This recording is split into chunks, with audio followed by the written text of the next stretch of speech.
현대인들의 주된 관심 또 가치 있게 여기는 것이 뭐냐라고 하는 것을 우리가 이제 질문을 던지면서 여러 자료를 통해서 우리가 정리해 보면 현대인들이 살면서 가장 가치 있게 여기는 것은 뭐니 뭐니 해도 머니다. 돈에 재물에 가장 가치 있게 여기는 것이다. 그렇게 말을 합니다. 두 번째는 건강에 대해서 가치 있게 여긴다는 것입니다. 건강해야 모든 것을 감당할 수 있기 때문에 건강을 잃으면 다 잃는 것이다. 그래서 건강을 아주 가치 있게 여기게 되어진다는 것이죠. 세 번째는 이 성공과 성취, 이걸 가치 있게 여긴다는 것입니다. 나는 반드시 성공해야지, 또 내가 목표로 세운 것을 반드시 성취해 가야지, 여기에 대한 관심을 가지고 또 가치 있게 여기면서 살아가게 된다는 것이죠. 네 번째는 인기와 그리고 사람들과 관계를 잘 가지는 것, 여기에 많은 관심과 또 가치를 가지게 되어진다는 것이죠. 인정, 메슬로우가 말한 것처럼 사람에게는 이제 인정의 욕구가 있다는 거죠. 근데 사람들에게 인정을 받고 싶어하는 이런 욕망이 있는 것이고, 또 그 사람들로부터 인기를 얻게 되었을 때 존재적 가치를 가지게 되어지면서 보람과 긍지를 가지게 되어진다는 것이죠. 그리고 나와 알고 있는 모든 사람들과 보다 더 원활한 관계, 좋은 관계를 가지는 것을 아주 중요시 여기게 되어진다는 것이죠. 그리고 다섯 번째는 이 자유와 그리고 쾌락, 여기에 대해서 아주 사람들이 살면서 가치를 두게 되어진다는 것이죠. 여러분, 현대인들은 더더욱 이 구속받는 것을 아주 싫어하게 했다는 것이죠. 또 과거에는 뭐 교회에서 신방을 할 때 전화하거나 문자 보내게 되면 이렇게 즉각적으로 대답이 오고 반응이 오는데, 요즘은 나를 가만히 두세요, 나를 자유롭게 놔두세요, 터치하지 마세요, 내가 알아서 할 겁니다, 그렇게 반응하는 사람들이 없잖아 있는 것을 보게 되었습니다. 아주 자유롭게 살기를 원하고 그리고 즐기면서 살기를 원하는 것이 현대인들이 아주 주된 관심이고 또 가치 있게 여기는 것이다, 그렇게 말을 하게 되었습니다. 그런데 세상 사람들은 이런 다섯 가지 내용으로 정말 가치를 두면서 살아간다 할지라도, 하나님의 사람들은 어디에 가치를 두면서 살아가야 할 것인가? 여러분, 아주 중요한 질문인 것이죠. 살면서 특별히 이 세상 가운데 세상 사람들이 가지는 그런 가치에 가치를 두지 않고 하나님의 사람으로서 살면서 또 하나님께 가치를 두면서 또 영적인 가치를 두면서 살아갈 때 믿음의 사람들이 가져야 될 가치는 어디에 두어야 되는가 하게 되면, 여러분 데살로니가전서 1장의 말씀이나 골로새서 1장의 말씀이나 빌레몬서 1장의 말씀에 보게 되면 하나님의 사람들은 특별히 이 세 가지의 가치를 가지면서 그렇게 살아갈 것을 도전하고 있습니다. 여러분, 특별히 데살로니가 교회 성도들은 바울이 여러분 3주간밖에 거기에 머무르면서 복음을 전하지 않았는데도 불구하고 그 데살로니가 교회 성도들은 정말 중요한 가치를 가졌기 때문에 여러분 마게도니아 지역과 아가야 지역에 그리고 더 많은 지역의 사람들에게 늘 칭찬 듣고 인정받았던 것을 보게 되었습니다. 왜? 영적인 사람으로서 가치를 둬야 될 것을 확실하게 가치를 두었기 때문에 그렇다는 거죠. 그 첫째가 뭐냐 하면 삼위 하나님에 대한 믿음, 여기에 가치를 둬야 하는 것이죠. 성부 하나님, 성자 예수님, 성령 하나님에 대한 이 하나님에 대한 믿음, 믿음에 대한 가치를 가져야만 그 믿음을 집중할 수 있고 그 믿음의 성장이 될 수 있고 성숙이 될 수 있는 것이죠.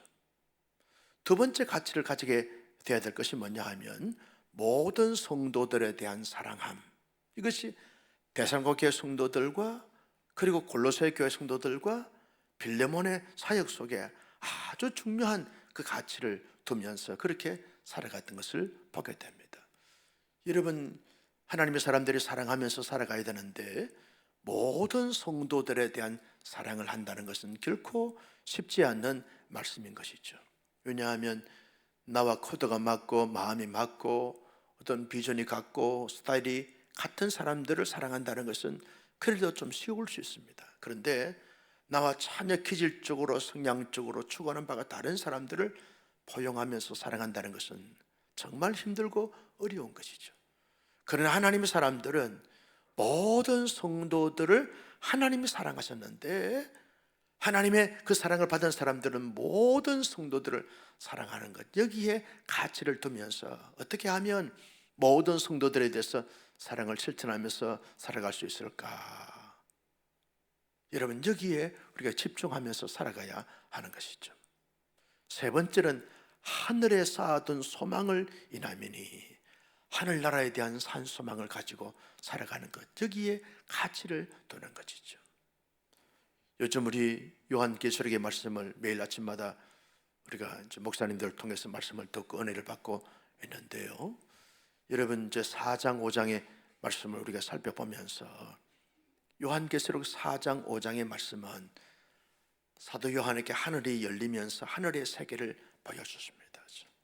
성부 하나님이 하나님의 보좌에 탁하니 앉아 계시고, 그리고 24 장로들이 이런 하나님의 보좌를 둘러서서 이렇게 하나님 앞에 찬송하고 경배하고 영광을 올려드리는 그런 장면이 요한계시록 4장의 장면인 것이죠.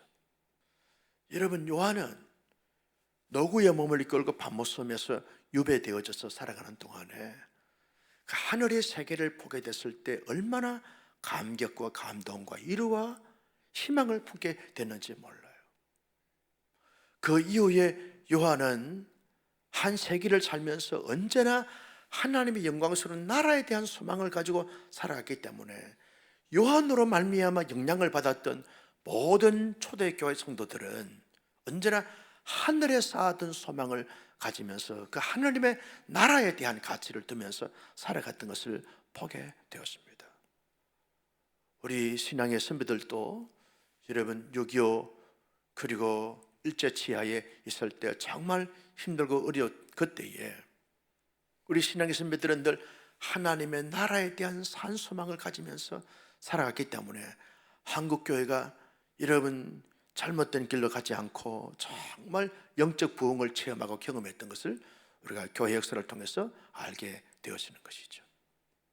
현대에 살아가는 하나님의 사람들도 아무리 세상이 발달이 되고 또 그리고 모든 것이 이렇게 변화되어지는 가운데 있다 할지라도 이 땅에 살지만 언제나 하나님의 나라에 대한 산 소망을 가지고 살아가는 것, 여기에 가치를 두고 살아가는 우리 모두가 될 수 있기를 예수님의 이름으로 축복합니다. 여러분, 세 번째 가치를 둬야 될 것이 뭐냐 하면 하나님의 지혜에 대한 가치를 둬야 한다. 여러분, 하나님의 지혜를 가지게 되었으면 유익함이 많은 것이고, 하나님의 지혜는 세상에 어떤 것보다 비교될 수 없을 만큼 아주 가치 있는 것이기 때문에 그러하다는 거죠.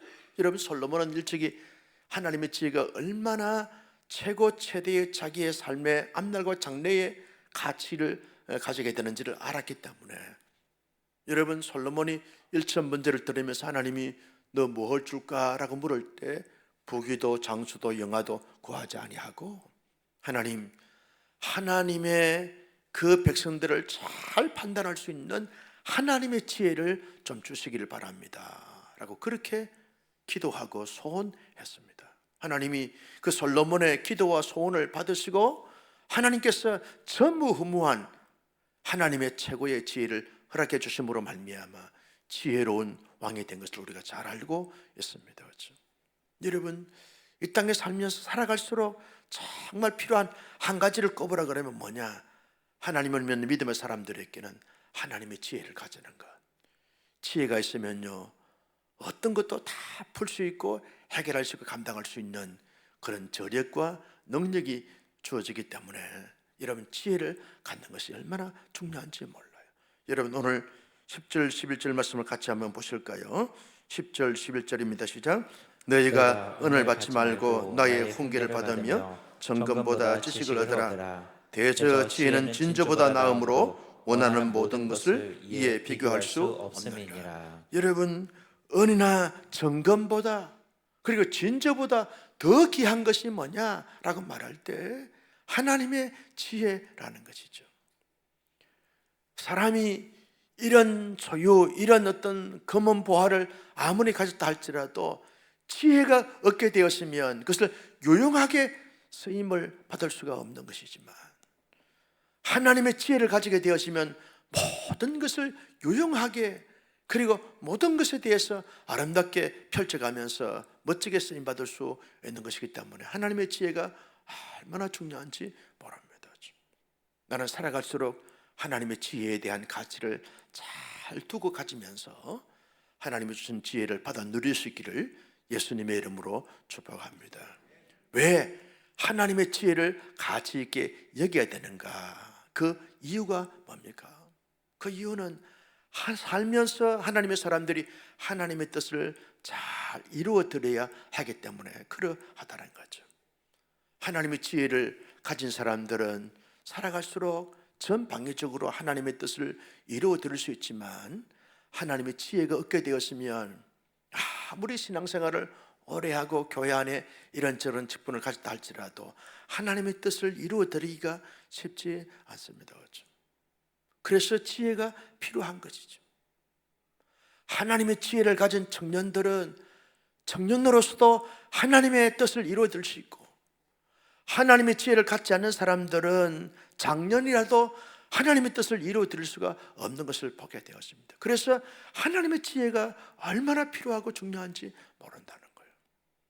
나는 우리 모두 하나님의 지혜를, 하나님이 주시는 지혜를 잘 가짐으로 말미암아 살아갈수록 하나님의 멋지고 위대한 뜻을 이루어 드리는 하나님의 사람들이 다 될 수 있기를 예수님의 이름으로 축복합니다. 두 번째는요, 하나님께 인정받는 삶을 살게 하기 때문에 그러하다는 거죠. 여러분, 살면서 하나님께 인정받는 것이 얼마나 중요한지 몰라요. 열심히 살았는데 하나님께 책망을 들었어요. 여러분들 요한계시록을 보면서 라오디게아 교회와 사대 교회는 책망만 들었잖아요. 그런 교회, 그런 성도가 되지 않도록 하기 위해서는 하나님의 지혜가 필요하게 되어지는 것이죠. 하나님께 인정받고 칭찬받는 스무나 교회와 빌라델비아 교회는 하나님의 지혜를 가졌고 그 하나님의 지혜를 가지고 믿음으로 잘 감당했기 때문에 칭찬만 들었던 교회가 된 것을 볼 수가 있습니다. 열심히 신앙생활 한다고 했는데, 여러분, 자기의 열정과 자기의 심령과 자기의 의지로 그렇게 하게 되었으면 하나님께 인정받기가 쉽지 않습니다. 하나님의 지혜를 가지고서 주어진 모든 삶 속에 개인의 삶이나 가정의 삶이나 교회 공동체의 사역과 삶 속에서 하나님께 인정받는 것, 하나님의 지혜를 가질 때 가능할 수 있다는 거죠. 여러분, 하나님의 지혜를 가지게 되었으면 하나님의 나라에 유익을 주게 되어지는 것입니다. 여러분, 우리 마음 안에 하나님의 나라가 임한 줄로 믿으시면 아멘. 하나님의 지혜는요, 우리 마음에 임한 하나님의 나라에 유익을 주게 되는 것이죠. 여러분, 우리 가정 공동체, 교회 공동체에 하나님이 임하시고 역사하시고 하나님의 꿈과 비전을 펼쳐가는 그 모든 영역들을 하나님의 나라라고 말하게 되는데, 거기에 유익함을 주게 되어지는 것이죠. 그러나 하나님의 지혜를 갖지 않게 되었으면 유익을 주기보다는 해를 끼치게 되어질 가능성이 많다는 거죠. 그래서 지혜가 필요한 것이죠. 하나님의 지혜를 내게도 허락해 주셔서 하나님의 나라에 유익을 주고 기쁨을 주고 자랑을 주고 행복을 줄 수 있는 이런 삶을 살게 하여 주시옵소서. 여러분, 하나님의 지혜는요, 자신과 공동체에 정말 복이 되는 것을 보게 되었습니다. 하나님의 지혜를 받아서 내가 살아갈 때 내 자신에게 복이 되었습니다. 나의 건강도, 나의 지성도, 나의 인격도, 나의 실질적인 삶의 관계성 속에서 유익을 주고, 그리고 여러분, 공동체 전체에, 가정 공동체나 교회 공동체나 사회 공동체에 하나님의 지혜를 가진 자들은 언제나 유익을 주고 기쁨을 주고 행복을 주고 그리고 복이 되어지는 것을 볼 수 있습니다. 하나님의 지혜를 갖지 않게 되었으면 오히려 하가 되어지는 것을 보게 되어지는 것이죠. 그래서 하나님의 지혜가 절대적으로 필요하게 되어지는 것을 우리가 알 수 있습니다. 여러분, 하나님의 지혜를 가지게 되었으면 살아갈수록 빛나는 삶을 살게 되었습니다. 하나님의 지혜가 없는 가운데 살게 되어지면 살아갈수록 어두운 삶을 살아갈 수밖에 없지만 하나님의 지혜를 가지게 되어지면 살아갈수록 빛나는 삶을 살아가게 되어지는 것이죠. 여러분, 우리 모두 하나님께서 주시고자 하신 하나님의 지혜를 받아서 자신도 가정도 교회도 이 나라와 민족도 온 세계 열방도 빛나게 하는 하나님의 사람들이 다 될 수 있기를 예수님의 이름으로 축복합니다. 어떻게 하면 그 하나님의 지혜를 우리가 받을 수 있고 얻을 수 있는 것입니까? 그렇게 유익이 되고 복이 되고 그리고 정말 좋은 그 하나님의 지혜를 어떻게 하면 우리가 얻을 수 있는가 하죠. 여러분, 하나님께 지혜의 근본이 되시고 근간이 되시고 하나님께 집중하는 거죠. 우리 마음이, 생각이, 시선이 하나님께 집중하게 되어지면 그 집중을 받으신 하나님이 하나님의 지혜로 우리에게 늘 찾아오시게 되어지고 우리를 덮어주시고 우리와 함께해 주시게 되어진다는 것입니다. 나는 여러분, 세상에서 집중할 것이 참 많죠. 여러분, 텔레비에 집중하는 사람도 있고 그리고 유튜브에 집중하는 사람도 있고 취미생활에 집중하는 사람도 있고 세상의 정치와 세상의 풍조에 집중하는 사람도 있는데, 여러분, 우리 모두는 하나님의 사람으로서 하나님이 우리를 늘 주목하여 집중하여 살피시고 집중하여 우리를 모든 것을 가능하신 하나님 앞에 나도 하나님께 언제나 마음과 시선과 생각과 삶이 집중되게 되었으면 지혜의 근본이 되고 근간이 되는 하나님이 우리 모두에게 필요한 지혜를 허락해 주실 줄로 믿으시면 아멘. 여러분, 하나님의 지혜를 얻을 수 있는 방법은요, 지혜의 말씀이신 하나님의 말씀으로 철저하게 무장하는 삶을 살아가야 하는 거죠. 하나님의 말씀으로 사람이 무장하지 않게 되었으면 세상의 지식이, 세상의 풍조가 우리를 지배하고 우리를 덮어버리고 우리를 정복하게 되어지는 것을 볼 수 있습니다. 그래서 시편 기자 다윗은요, 주로 하나님의 말씀을 묵상하는 가운데 그 말씀의 도를 따라서 삶을 살라고 늘 도전하고 있는 것을 보게 되었습니다. 왜? 말씀이 하나님의 지혜의 말씀이기 때문에 그렇다는 거죠.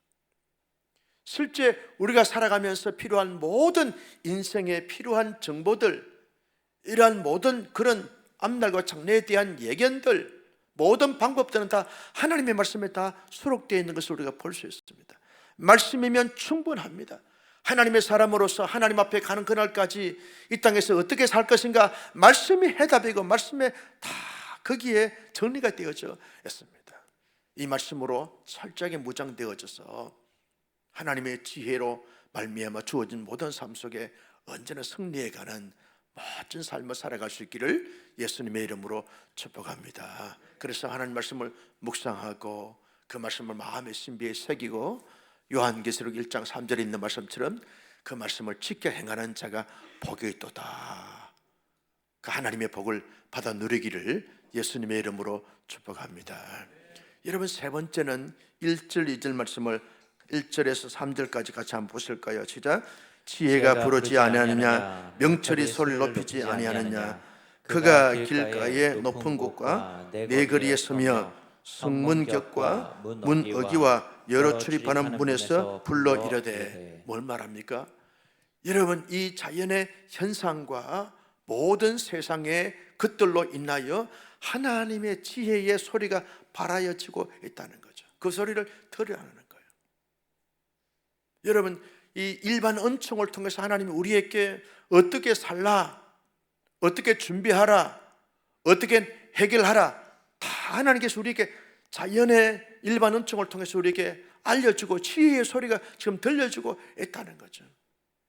이 더위에 하나님이 이 더위를 통해서 우리에게 들려준 하나님의 지혜의 소리가 뭐겠습니까?